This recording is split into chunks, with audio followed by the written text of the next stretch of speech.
Hi guys, welcome back to my YouTube channel. My name is Kirti and in today's video I will be talking about how to correctly solve list of heading questions in reading module.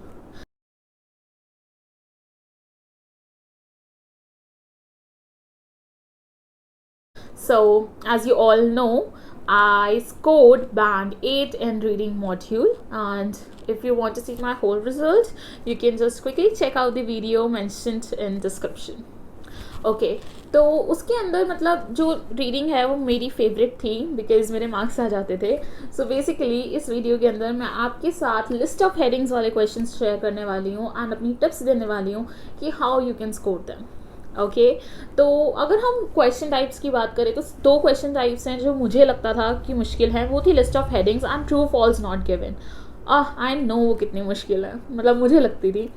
तो इसीलिए I found a way of doing them correctly and वही tips आज मैं आप लोगों के साथ share करूँगी लिस्ट ऑफ हेडिंग्स के लिए. तो जो क्वेश्चन टाइप है वो कुछ इस तरह की दिखती है, आपको स्क्रीन पे दिख रहा होगा. तो ऐसे ही होती है, आपको कुछ नहीं करना होता, आपको राइट पैराग्राफ के साथ राइट हेडिंग मैच करनी होती है. So without any further wasting of time, let's get started. And before that, do like, subscribe and share right away. So let's get started. So first and foremost, like this question I have received from lots of students from my comment sections.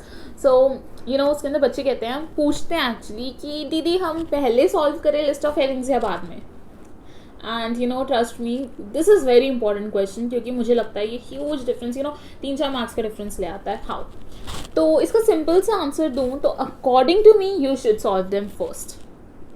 Explanation भी देती हूँ क्यों.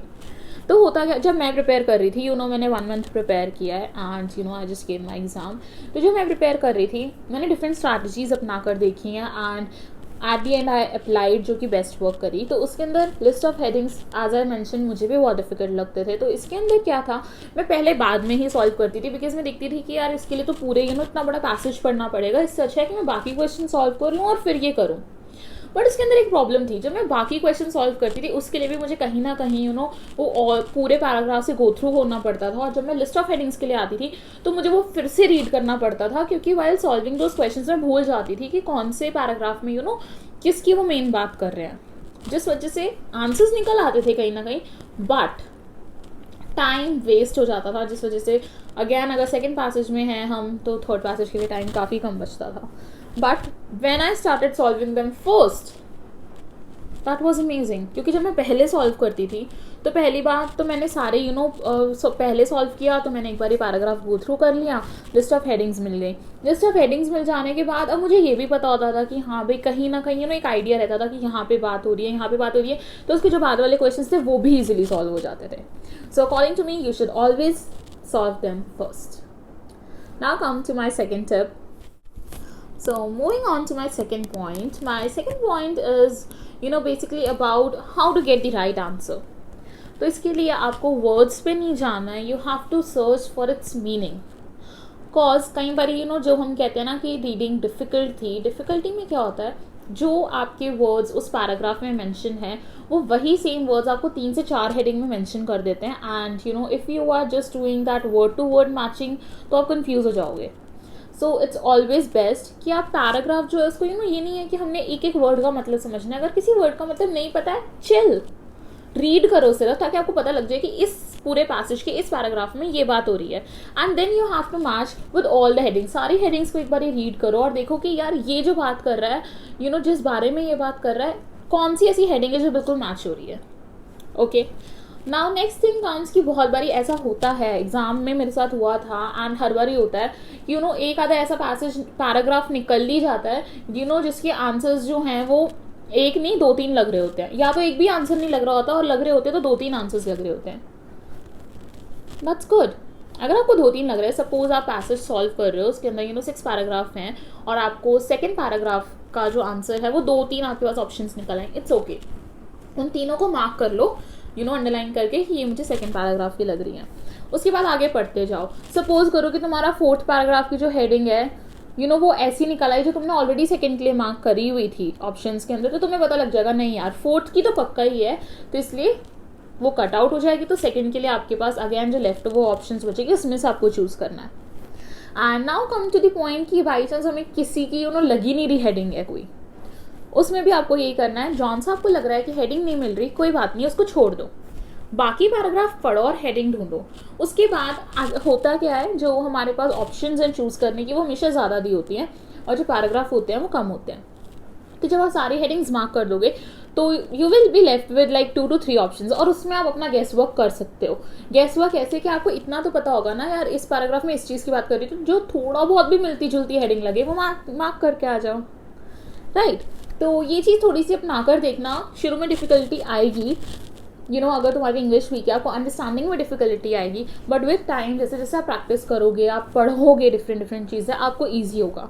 और please reading के अंदर कोई भी type का क्वेश्चन हो, सिंगल वर्ड पे मत अटकना, क्योंकि अगर आपको सिंगल वर्ड का मतलब नहीं पता उससे कोई फ़र्क नहीं पड़ने वाला। Okay, so my next point जो है वो एक्चुअली थोड़ा सा टाइम सेव करने के लिए है, क्योंकि ये गलती मेरी प्रिपरेशन टाइम पे ही मैं करती थी, तभी मैं आप लोगों के साथ शेयर कर रही हूँ। मैं क्या करती थी, जैसे मुझे किसी का आंसर मिल गया तो ठीक है, मैंने मार्क कर लिया, हो गया, अब मैं फिर से नेक्स्ट पैराग्राफ पढ़ रही हूँ, मैं फिर से उसी ऑप्शन को पढ़ लेती थी, जिस वजह से कहीं ना कहीं you are reading that line again and again, you are wasting your time. तो इसलिए ये गलती आप मत करना। आप क्या करना, जब आप एक आंसर के साथ श्योर हो कि ये तो इसी का ही आंसर है, ख़त्म बात, उसको काट देना लाइन को। क्वेश्चन पेपर आपको कोई भी चेक नहीं करने वाला, उस लाइन को एक सिंगल लाइन वहाँ पे काट लेना, ताकि जब आप आगे सॉल्व करो तो आप फिर से कंफ्यूज ना हो जाओ एंड फिर से उसको रीरीड ना करो, क्योंकि रीरीड करने का फ़ायदा नहीं है व्हेन यू नो कि आंसर किसका है।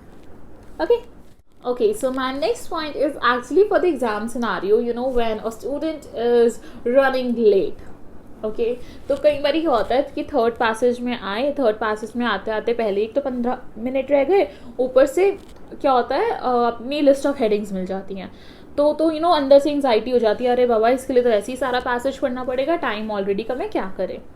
तो उस केस में प्लीज़ तुक्का मत मार कर आना, 15 मिनट हैं कोई बात नहीं, पहले क्वेश्चन सॉल्व कर लो जो भी तुम्हें लगता है ईजी है। उसके बाद लिस्ट ऑफ हेडिंग्स के लिए बहुत ईजी टेक्निक है, जो कि 90-95% आपको करेक्ट आंसर देखी ही जाएगी। अगर उसके अंदर 6-7 है ना क्वेश्चंस लिस्ट ऑफ हेडिंग के, तो आपके 4 तो पक्का निकल आएंगे।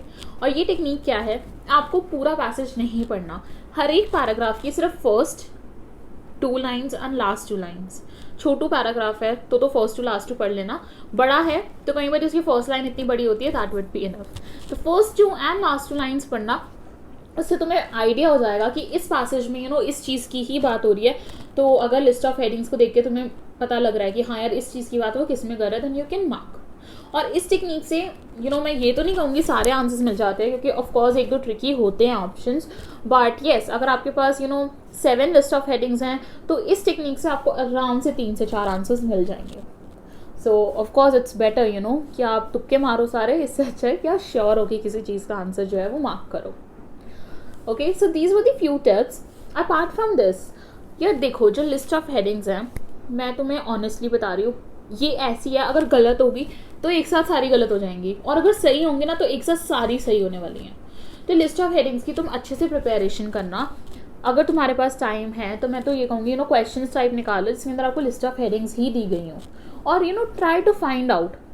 And if you are a person जिसका एग्जाम अभी 2 महीने बाद है और आप सिर्फ प्रिपरेशन कर रहे हो, तो बहुत अच्छा तरीका है यार, तुम्हारी इंग्लिश भी इम्प्रूव होगी इससे। Like when you are doing any passage, तो तुम टाइमर मत लगाओ, तुम क्या करो, एक पैराग्राफ पढ़ो और उसकी खुद से हेडिंग बनाओ, दूसरा पैराग्राफ पढ़ो उसकी खुद से हेडिंग बनाओ, तुम खुद से हेडिंग्स बनाओ। और जब फिर तुम लिस्ट ऑफ हेडिंग्स करोगे ना, तो तुम देखना तुम्हें शॉर्ट सही आंसर्स मिलने वाले हैं, क्योंकि तुम्हें वो टेक्निक फेमिलियर होगी कि हाँ यार इतने बड़े पैराग्राफ की क्या हेडिंग होगी। जब तुम खुद हेडिंग्स ही बनाओगे तो तुम्हें आराम से पता लगेगा यार इसकी ये हेडिंग सही है। सो ये लेकिन टेक्निक सिर्फ वही लोग ट्राई करना जिनके पास काफ़ी टाइम है। अगर आपके पास आपका पेपर अगले 15 दिन में, 1 महीने में है, तो सीधा बेटा आ जाओ पैसेज पे एंड लिस्ट ऑफ हेडिंग्स के क्वेश्चन सॉल्व करना शुरू कर दो, राइट। तो यार प्लीज़ इसको अप्लाई करना, एंड अगर आपके लिए हेल्पफुल हो तो प्लीज़ मुझे लाइक देकर जाना और इस वीडियो को शेयर करना अपने और भी फ्रेंड्स के साथ जो आइल्स की प्रिपरेशन कर रहे हैं। Also my upcoming videos will be on of course true false not given की भी काफ़ी रिक्वेस्ट आई है, सो ऑफकोर्स मैं उसके ऊपर भी वीडियो जल्दी से अपलोड करूँगी। And after that I will be sharing everything with you guys, like colleges से लेकर कहाँ जाना है, कैसे जाना है, सब कुछ। तो मेरे साथ जुड़े रहिए ये सब कुछ जानने के लिए, and yes do subscribe my channel. and just spread love. And thank you so much for watching this video, and I hope जिसका भी आगे एग्जाम है सबका अच्छा हो, and all the best. Keep killing. Bye. Stay fit.